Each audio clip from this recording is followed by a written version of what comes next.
Hello বন্ধুরা, নমস্কার। আজ লক্ষ্মীর কিচেনে বানাবো কলার মোচা। করব কিভাবে করব তোমরা আমার পাশে থাকো বন্ধুরা, দেখতে থাকো। আমি আমার মতন করেই বানাচ্ছি। কাঁচা লঙ্কা, রসুন, পেঁয়াজ, আদা, ধনেপাতা, টমেটো নিয়ে নিয়েছি। আমি খোসাটা ছাড়িয়ে নেব মোচার। এভাবে করে আমি ছাড়িয়ে নিচ্ছি। এভাবে করে নিয়ে নিয়েছি। তো সবগুলো মোচা ছাড়ানো হয়ে গেছে। আর মোচার ভিতরে ছোট ছোট একটা সাদা অংশ থাকে, সেটা ফেলে দিতে হয়। খেতে ভালো লাগে না, শক্ত শক্ত হয়ে থাকে। তো হলুদ জলে আমি ভিজিয়ে দিয়েছি কালো না হওয়ার জন্য। সবগুলো ছাড়ানো হয়ে গেছে। এবার আমি ছোটো ছোটো করে কেটে নেব। এইভাবে করে কেটে নিয়েছি।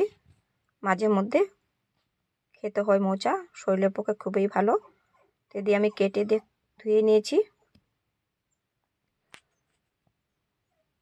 গরম জলে বসিয়ে দিয়েছি বয়েল করার জন্য। বয়েল করে নেব। তো বয়েল হতে হতে আমি দিয়ে মশলা রেডি করে নেব। মশলার জন্য নিয়ে নিচ্ছি কাঁচা লঙ্কা, আদা ছুলে নিচ্ছি, পেঁয়াজও ছুলে নেব,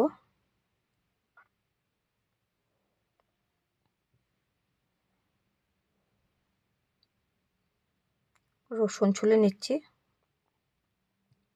রসুনগুলো অনেক ছোট ছোট, টাইম লাগে ছুলতে। সব কিছু আমি কুচিয়ে নিয়েছি যা যা লাগবে। মশলাও রেডি করে নিয়েছি,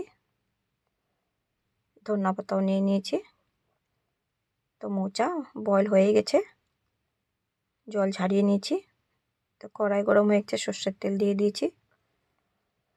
পাঁচফোড়ন দিয়ে দেবো, তেজপাতা, শুকনো লঙ্কা দিয়ে দিয়েছি। একটু নেড়ে চেড়ে লালচে লালচে হবে, টমেটো কুচি দিয়ে দেবো। রসুন বাটা দিয়ে দিয়েছি, আদাও দিয়ে দিয়েছি, লঙ্কাও দিয়ে দিয়েছি, পেঁয়াজও দিয়ে দিয়েছি। ভালো করে ভেজে নেব। সামান্য একটু জল দিয়ে মশলাটা ফেটে নেব। মশলাও দিয়ে দিয়েছি। তো নেড়ে চেড়ে মোচাও দিয়ে দেব।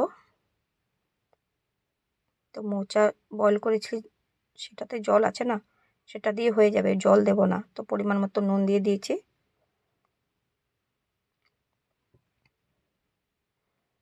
সামান্য একটু চিনি দিয়ে দিয়েছি। তখন জল ছেড়ে দিয়েছে। তা মোচাতে জল দিলে ভালো লাগবে না, জল দিও না। তো ধনেপাতা, গরম মশলা দিয়ে দিয়েছি। সবজি হয়ে গেছে। নেড়ে চেড়ে আমি নামিয়ে নেব। তো নামিয়ে নিয়েছি প্লেটে।